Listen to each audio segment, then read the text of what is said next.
اور لوگ آہستہ آہستہ، کچھ ایسے لوگ بھی ہوں گے جو کہ خان صاحب سے پیچھا چھڑانا بھی چاہتے ہیں اور وہ ان سے، ان کی پارٹی سے علیحدگی بھی اختیار کریں گے. لیکن اس وقت ایک بڑا ٹاسک خان صاحب کے لیے یہ ہوگا کہ وہ کس طریقے سے اپنی ٹیم کو اکٹھا رکھیں اور ایک پریشر بھی بلڈ اپ کر کے رکھیں. لیکن جہاں تک مولانا صاحب کی بات ہے تو مولانا صاحب بحیثیت پی ڈی ایم ممبر کے اور اس کو انیشیٹ کرنے کے اس آئیڈیا کو وہ ضرور ایک بڑا رفٹ اس میں کریٹ کر سکتے ہیں، کیونکہ جو باقی پولیٹیکل پارٹیز ہیں جس میں کہ پاکستان پیپلز پارٹی ہے، اور سب سے بڑا اس میں جو ایلیمنٹ ہے، جو افرمیشن کا ہے کہ جو نون لیگ کی جو انٹینشنز ہیں وہ یہ چاہتے ہیں کہ اس وقت ٹائم گین کیا جائے، اور ٹائم گین کرنے کے لیے ان کے اندر یہ رائے ضرور موجود ہے کہ ہمیں پاکستان تحریک انصاف سے بات چیت کرنی چاہیے، چاہے یہ ٹائم گین کرنے کے لیے ہو یا پھر چاہے الیکشن کے حوالے سے ہو، لیکن ہمیں کسی بھی صورت اس گورنمنٹ کو ختم نہیں ہونے دینا چاہیے، اور نہ ہی پروونشل اسمبلیز کو. یہ الگ بات ہے کہ یہ پریشر بلڈ اپ ضرور کر رہے ہیں، لیکن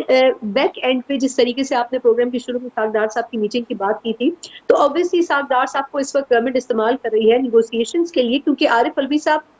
بڑی سینٹ پرسنالٹی ہیں پی ٹی آئی میں، اور وہ بڑی انڈائریکٹلی اور ڈائریکٹلی پچھلے کچھ دنوں میں خان صاحب کو بڑے میسیجز بھی دے رہے ہیں، جو ریڈ لائن کی بڑی آج کل ٹرم چل رہی ہے اسلام آباد میں، تو وہ خان صاحب کو بڑا تنبیہ بھی کر رہے ہیں اور پولیٹیکلی گائیڈ بھی کر رہے ہیں کہ کچھ جو فیصلے پی ٹی آئی کر رہی ہے وہ درست ثابت نہیں ہو سکتے ہیں. خان صاحب کو بھی اس کی سمجھ آئی ہے، اور یقیناً آنے والے دنوں میں آپ بڑا میجر چینج پاکستان تحریک انصاف میں دیکھیں گے، اور وہ نہ صرف ٹیبل ٹاک کی طرف آئیں گے بلکہ وہ کوشش کریں گے کہ کوئی نہ کوئی ڈیٹ لی جائے. اب دیکھنا یہ ہے کہ نون لیگ یعنی کہ یہ گورنمنٹ کس طریقے سے ہینڈل کرتی ہے، کیونکہ جی 2-3 بڑے چیلنجز ہیں جو خان صاحب کے سامنے ہیں، اور اس پہ ان کو تھوڑا سا کمپرومائز بھی کرنا پڑے گا. توشہ خانہ ریفرنس کے حوالے سے الیکشن کمیشن ہے وہ تیار بیٹھا ہے. اس کے علاوہ اگر آپ یہ دیکھیں تو توہین الیکشن کمیشن کے حوالے سے بھی اس وقت کورٹ ان کو یہ کہہ چکی ہے، سپریم کورٹ، کہ آپ کارروائی جاری رکھ سکتے ہیں. تو ایک پریشر بلڈ اپ گورنمنٹ کی طرف سے انڈائریکٹلی اداروں کی توسط سے پی ٹی آئی کے اوپر ضرور کیا جا رہا ہے، لیکن آنے والے دنوں میں پی ٹی آئی اور حکومت ہمیں ٹیبل پہ بیٹھتی ہوئی نظر آ رہی ہے. بھلے مولانا فضل الرحمان صاحب اس کے لیے ولنگ نہ، لیکن باقی پی ڈی ایم اس کے لیے ولنگ ہے. ٹھیک، بہت شکریہ ثنا مرزا صاحبہ. سجاد میر صاحب، سر کیسے دیکھتے ہیں آپ مولانا فضل الرحمان کی اس ناراضگی کو، اور خاص طور پر یہاں پر پی ایم ایل این کے رول کے حوالے سے بھی سر روشنی ڈالے گا، ساتھ ساتھ آپ کے پاس تو ان ڈیپتھ بڑی نیوز بھی ہوتی ہے، تھوڑا سا ہمیں آگاہ بھی کیجیے کہ آگے سیاسی منظرنامہ کیا تبدیل ہوتے ہوئے دیکھ رہے ہیں سر آپ، کیا چیلنجز مزید سامنے آ سکتے ہیں؟ دیکھیں بات سنیں، یہ ساری جو ہے یہ ایک اعصابی جنگ ہے. اس میں اوکے، سب کو معلوم ہے کہ اس کے علاوہ کوئی چارہ کار نہیں ہے کہ مذاکرات کیے جائیں. عمران خان جو ہے اپنا انا کی مچان پہ بیٹھے ہوئے ہیں، وہ کہتے ہیں کہ سوچتے ہیں کہ شاید یہیں سے میں شکار کر دوں، شیر آئے گا میں شکار کر دوں گا. دوسری طرف سے وہ لوگ بھی سمجھتے ہیں کہ اس شخص کو مچان سے اتارنا ہے، پھر دیکھیں گے یہ جاتا کہاں ہے. یہ ہر طرف سے ایک طرح کی حسابی جنگ ہے. مولانا نے جو بات کی ہے اصولی طور پر وہ اسی موقف کے ہوں گے. کل اگر مذاکرات ہوتے ہیں تو وہ کہہ دیں گے کہ بھی میری تو رائے یہی تھی، جیسے کہ وہ کہتے ہیں کہ میری تو رائے یہ تھی کہ اسمبلیوں کو تسلیم نہ کیا جائے، پھر وہ اس پہ بیٹھے بھی. تو یہ تو ہو سکتا ہے، اور یہ بھی ہو سکتا ہے خود پی ایم ایل کے اندر اور پیپلز پارٹی کے اندر بے شمار لوگ ایسے ہوں جو عمران خان سے مذاکرات نہ کرنا چاہتے. اسے اتنی فضا خراب کر دی ہے، اتنی ڈیوائڈ کر دی ہے کہ مذاکرات امپاسبل لگتے ہیں. اب جو یہ فضا پیدا ہو رہی ہے، یہ آ رہا ہے کہ ساکھ ڈار جا رہے ہیں، بات ہو رہی ہے، صدر صاحب بات کر رہے ہیں، تو اس میں 2-3 باتیں ہو سکتی ہیں. ایک تو عمران خان کو انگیج کرنا، دوسری طرف سے پی ٹی آئی کی طرف سے یہ خیال کہ عمران خان کو کنونس کیا جائے کہ اس کے علاوہ کوئی چارہ کار نہیں ہے. جیسے کہ الوی صاحب نے کہا کہ بھائی ریڈ لائن کراس نہیں کرو، ریڈ لائن یہ ہے کہ آپ موجودہ آرمی چیف کے خلاف بولنا شروع کر دو. کیونکہ پی ٹی آئی تو اس آرمی چیف کے خلاف زیادہ خوش نہیں ہے. یہی تو ایک نام تھا جس کے بارے میں وہ کہتے تھے جس کو نہ بناؤ چاہے اس کو چاہے بنا لو. اور اب یہ راز نہیں رہا کہ کیوں کہہ رہے تھے. اور یہ اسٹیٹ فارورڈ ہماری قیادت ہے اس وقت، جو دونوں شخص ہیں اور ڈوئر ہیں اور بہت سی باتوں پہ بلیو کرتے ہیں، وہ چاہتے ہیں اچھا اگر کسی کا خیال یہ ہے کہ اب اسٹیبلشمنٹ بالکل آرام سے ہاتھ دھو کر بیٹھ گئی ہے ایک طرف، اب بالکل دخل نہیں، جو انہوں نے کھیل شروع کیا ہوا ہے اس کو سنبھالنا بھی تو انہی کا کام ہے. سنبھالنے تک کا حد تک وہ کام کریں گے، اس کے آگے وہ نہیں کریں گے. تو کیا پریشر پڑتا ہے، کیسے پڑتا ہے؟ لیکن سر وہ تو کہہ نہیں چکے ہیں، اس بات پہ کافی وضاحت بھی سامنے آئی کہ فروری کے بعد سے یہ فیصلہ سامنے آیا کہ اب سیاست میں کوئی اور کسی قسم کی مداخلت نہیں ہوگی. آپ نے مان لی یہ بات؟ نہیں سر، میں تو آپ سے انالیسس جاننا چاہ رہی ہوں، میں تو خبر پہنچا رہی ہوں. اس کے بعد ساری کہانیاں بھی آ گئی. باجوہ صاحب اس کے بعد کیا کیا کس کو کہتے رہے، کیا کیا کرتے رہے. دیکھیے دنیا میں کہیں بھی اسٹیبلشمنٹ جو ہے وہ اپنے آپ کو الگ کر کے نہیں بیٹھا کرتی. فرق صرف یہ ہے کہ اب انہوں نے طے کر دیا کہ ہم نے اقتدار میں نہیں آنا، یا انہوں نے یہ طے کر دیا ہم نے جوڑ توڑ نہیں کرنی تو اس کو آگے لایا جائے، اس کو پیچھے جایا جائے، کر کے دیکھ لیا، نواز شریف کو نکلوا دیا، عمران کو بلڈ کیا، اب تو ثبوت آ گیا نا جی، 3 جرنلسٹوں نے کہہ دیا کہ ہمیں بلایا تھا اور عمران کو بلڈ کر رہے تھے، 18 سے پہلے کی بات ہے، بالکل، پھر اس کو لایا گیا، پھر اس کو نکالا گیا، پھر نکالنے کے بعد اس کو دوبارہ لانے کی کوشش تو نہیں، صحیح، بلکہ اس کے حق میں ایک طرح کی فضا پیدا کی گئی، تو یہ ہوتا رہے گا، لیکن اب ذرا احتیاط سے ہوگا، اب احتیاط سے ہوگا. ٹھیک ہے زیغم خان صاحب، your point of view please. یہ کہ شیر نے گوشت کھانا چھوڑ دیا ہے، اب وہ سلاد پہ گزارا کرے گا. شاہین رائتا کھانے لگا. جی زیغم خان صاحب سر کیسے دیکھتے ہیں مولانا صاحب کے تحفظات کیسے دیکھتے ہیں سر آپ؟ اقبال نے کہا کہ شاہین کا اگر اقبال لفظ باندھے تو کیسے باندھے رائتا کا، اس نے کہا ہے شاہین رائتا کھانے لگا. جی ہوگا رائتا. جی دیکھیے زیغم صاحب، مولانا کی جو سیاست ہے وہ ہمیشہ ایک مصالحت کی سیاست رہی ہے. صرف 2 موقع ایسے آئے ہیں جب مولانا کا یہ رنگ روپ جو ہے، یہ دھاڑنے والا اور گرجنے اور برسنے والا یہ نظر آیا. ایک تو جب ان کے تمام بال سیاہ تھے، آپ تو شاید اس وقت پیدا بھی نہیں ہوں گی، بڑے خوبصورت ہوا کرتے تھے مولانا، اور یہ ضیاء الحق کا دور تھا، اور انہوں نے اپنی سیاست کا آغاز ضیاء الحق پہ بڑے شدید حملے کر کے کیا تھا، اور ضیاء الحق نے ان کو گرفتار کر کے جیل میں ڈال دیا تھا. دیکھ تو وہ جمہوریت پسند مولوی ہیں، وہ کبھی بھی وہ اسٹیبلشمنٹ کے ساتھ خیر ایسا پیریڈ رہا بھی ہے جب وہ ان کے ساتھ رہے ہیں، لیکن عمومی طور پر وہ ایک جمہوریت پسند مولانا ہیں. وہ میانہ روی پر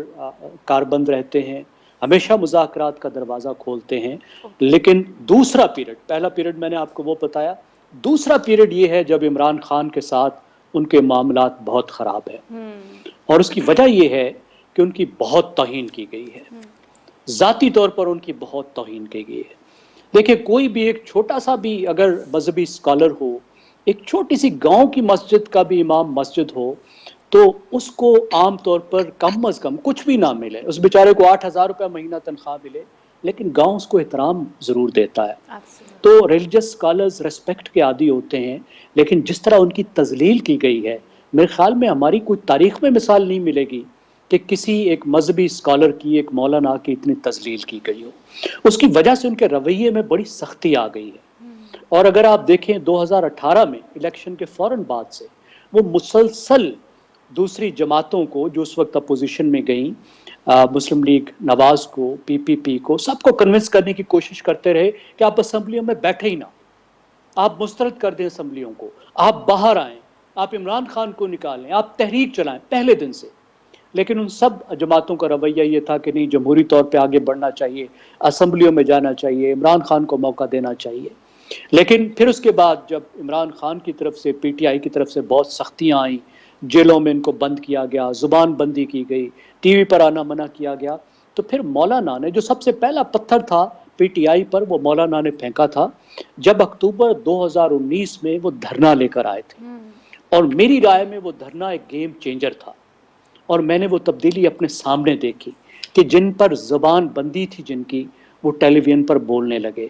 اور عمران خان صاحب پہلی بار دباؤ میں آنے لگے اور پیچھے ہٹنے لگے. پھر مولانا نے پی ڈی ایم بنانے میں ایک کروشل، بہت ایک مرکزی کردار ادا کیا. اور آپ دیکھیے کہ اگر عمران خان نے اس طرح کے رقیق حملے مولانا پر نہ کیے ہوتے تو شاید آج حکومت میں ہوتے، کیونکہ نہ وہ دھرنے آتے، نہ پی ڈی ایم بنتی، اور نہ اس طریقے سے مولانا ان سب کو اکٹھا کرنے کا کردار ادا کرتے اور عمران خان کے خلاف اتنی سخت پوزیشن لیتے. میری رائے میں اگر آگے جانا ہے تو ایک تو پی ٹی آئی کو بھی مولانا کا احترام کرنا ہوگا. وہ پاکستان کی سب سے بڑی مذہبی جماعت کے سربراہ ہیں، ان کی ایک اپنی ہسٹری ہے، ان کی پارٹی کی 100 سال سے پرانی ہسٹری ہے. پاکستان کے اندر ان کی بہت بڑی ہسٹری ہے، ان کے والد بہت بڑے سیاستدان رہے ہیں. انہیں گالی گلوچ پہ معذرت کرنی چاہیے. اور مولانا بھی جتنے سخت رویے پر چلے گئے ہیں، اور پچھلے دنوں انہوں نے ایسے بیانات دیے ہیں پی ٹی آئی کے بارے میں، پی ٹی آئی کے خواتین کے بارے میں، جو بالکل ان کے منصب سے جو ہے وہ مناسبت نہیں رکھتے، ان کو نہیں دینے چاہیے. تو مولانا کو بھی پیچھے قدم ہٹانا چاہیے، سیاست کو سیاست کی طرح کھیلنا چاہیے، سیاست کو ذاتی دشمنی میں نہیں بدلنا چاہیے، ورنہ معاملات پورے ملک کے لیے خراب ہوتے ہیں. اور مذاکرات کے دروازے کیسے بند کیے جا سکتے ہیں؟ مذاکرات کے دروازے تو